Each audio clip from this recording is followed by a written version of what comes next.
Greetings, greetings. We are the Mohammeds, the residential tourists, 85 to Africa, living in the after.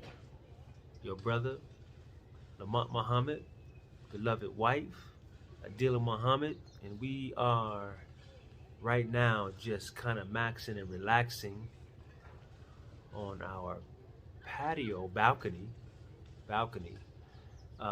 It's been a minute since we've been able to just to kind of really sit and chill because we've been pretty much on the go.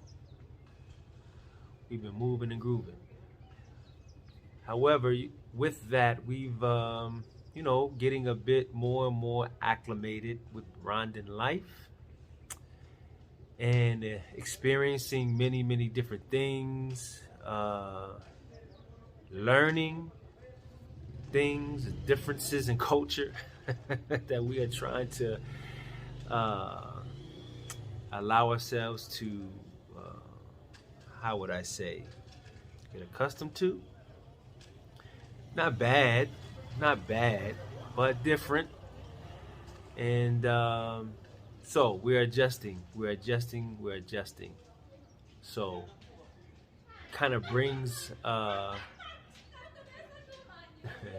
happy folks. This is our neighborhood. You're gonna hear a lot of flip flopping and laughter and so forth and so on, which is good. We like that. We like to hear that. At any rate, interesting cultural observations. This one in particular, for me, is pretty good. It's pretty good. When you hear, you begin to kind of like, come to some realizations of how we, I guess, were living in the States, and a certain conditioning or just a certain way we had to actually survive. So the other day, I happened to be walking, out of the neighborhood to the store, and I came across two children, and they were doing their thing. Now, I'm that type of guy. I see people coming across my path, I come across theirs, you say hi, or however, you acknowledge that person or persons. And for some reason, I was just kind of like a little hesitant because they were children, and I had a notion at that moment, and that was there's with cultural differences. There's certain things in Rwanda that you will not hear or will not see. That is typical for those of us who are from the States. And it dawned on me at that moment that I could have very easily just said, hey, and they would have responded, hi, or whatever, with no problem. But my mind was plagued with something that we've always heard and we always been told when we were children, and we may still tell our children to this very day, which is, do not talk to strangers. That's something you won't hear here in Rwanda.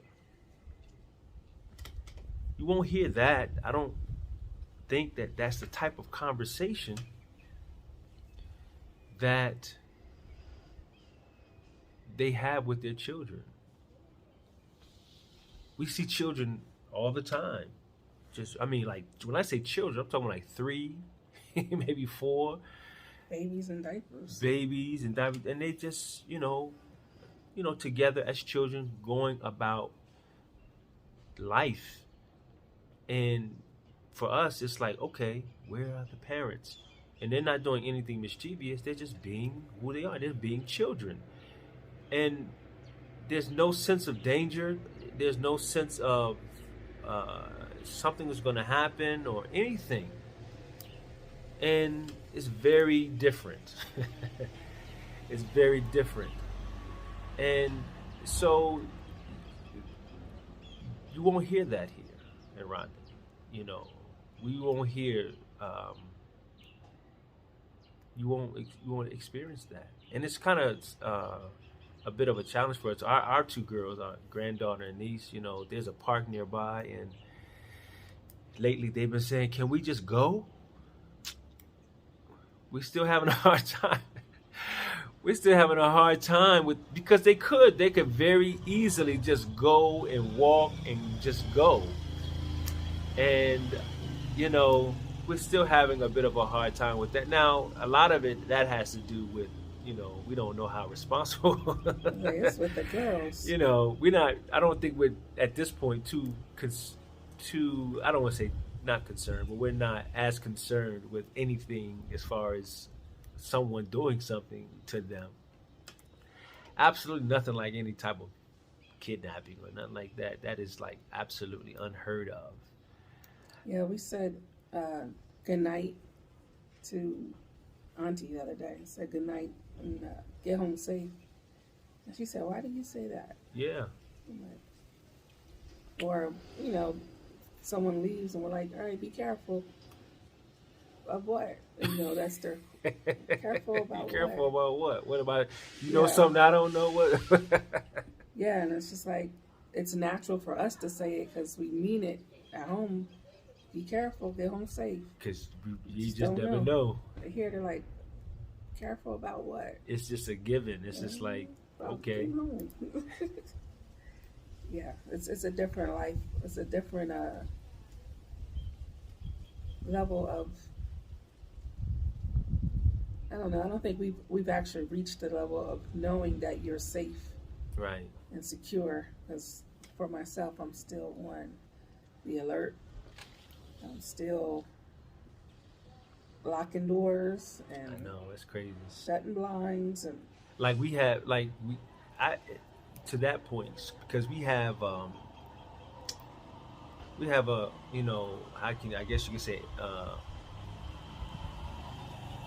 groundsman, live-in groundsman, I guess you could say. I don't know how you would term it. He has his quarters, and you probably heard us mention him time before. Phenomenal, man. This brother is, he's a beautiful soul, man. I don't think that he would be able to hurt a fly, man. He's just his spirit, his energy is so wonderful. And each night or evening, as my wife was saying, we lock up. And sometimes he might be down on the patio downstairs, just enjoying the evening, listening to his radio or listening to whatever. And I always feel bad, man, locking. He doesn't live inside the house, but still, I just feel bad locking the door because it's like, I don't know. It's like, on one hand, it doesn't seem necessary at all because here we're the safest country on the continent, and at the same time it's like, well, it makes me wonder what he thinks, how he thinks if he hears me turning the key to lock the door, if he's wondering if we are thinking he is. I don't know. It's probably just me wondering and thinking that, but still, I just can't help but wonder. The same thing with the back door, which is out toward his quarters. I just feel bad. So I make sure I get up I'm up every morning, but I make sure I get up and unlock that door and make sure he has access. So I don't know. But even for me, in my mind, even though I trust him, I only trust people to a certain extent when it comes to my family and the girls. So we still lock the doors. It's gives me a peace of mind as well. And then, but you don't really have to. We got this big old gate. I don't know. You can't get. You can. I don't know. You can. But you can. It's a metal gate with the locks, and it's all locked up. But in my mind, and coming from where we come from, we're still on security. I don't know if that's ever going to relax. Yeah, but I know. I don't know. But what is that though? don't know. I mean, that's something. It's really something to think about. Like, what is that? I mean, is it like, is it just something that's all in our heads? Is it that one of those things, nothing to fear but fear itself? I mean, of course, in the States, no, it's real. You got to lock up, make sure everything is secure. But when you come into an environment as such, is it that we're conditioned? Can we relax? You know, should you relax? Should you still maintain that? I mean, because all in all, this is not paradise. This is not, nobody's perfect. We're still dealing with human beings. So there is that potential. There's always that potential. I guess that's it. We just... Yeah, it's better to be safe than sorry. Yeah, it Even is. if the safety is just in your own mind, for you to have a peace of mind, just continue on with your safety practices. Yeah. But still, you can feel a little bit more comfortable knowing that if you forgot to lock the door, it's still okay. Right. There won't be a panic mode, I guess. Right. Yeah. Or locking your windows. I don't even know. But you're also in a place where you don't hear police sirens. You don't hear fire sirens or ambulances or gunshots. Or gunshots. Like they have, well, not the gunshots, but they have all those things. Right. Police cars and motorcycle cars. They have all of that. But there's no sirens going off all night, all day, because there's no crime, really. The biggest crime is being out past curfew. You should have saw us yesterday. Not wearing your mask. Exactly. That's the biggest crime. So imagine that. Yeah. And people, here, even us, we react and respond as if it were, like if you were approaching a curfew and or not having a mask, it's like the reaction and response is like let's get it. We can't. It's crazy. It's crazy. But Then the other day in our training class, I'm asking everyone what is the number so we can have it posted to call the police. We have 911. Right. None of them, and these are grown people who knew the number, which I think is 91112. Or no. Yeah. 2119 or something. No, I think it's 911. But I 9112. 9112. I meant to say 9112. But it's not like we're conditioned as a little child. Dial 911. Dial 911. Right. They didn't know what the emergency number was. So I'm like, what's the police number? Like, we're talking about if someone choked or passed out or something like that at the restaurant, who do you call after we do what we need to do? And no one knew. Someone was close, and then we had to Google it, I think. So that's the, for us, we're conditioned. Always call 911. And that's crazy because that's what gets us in a lot of mess. But here, that's not the life. You're not calling 911 because those type of things don't exist. Medical emergencies do, of course. Mm-hmm. But outside of that, the other stuff doesn't really exist here. It don't. It doesn't. And it's like mixed. It's mixed notions about that. It's like on one hand, it's like, wow, that's pretty cool that you can live in a society, or an environment where you don't have to be bombarded with those type of concerns, but on the other hand, it's like, dang, but you just never know. What if something does actually happen? We need to still be always prepared. So so that was pretty much don't talk to strangers is something. This is something that you would not hear. Stranger danger don't exist Stranger here. danger, that does not exist in Rwanda at all. I mean, it's really that whole takes a village type of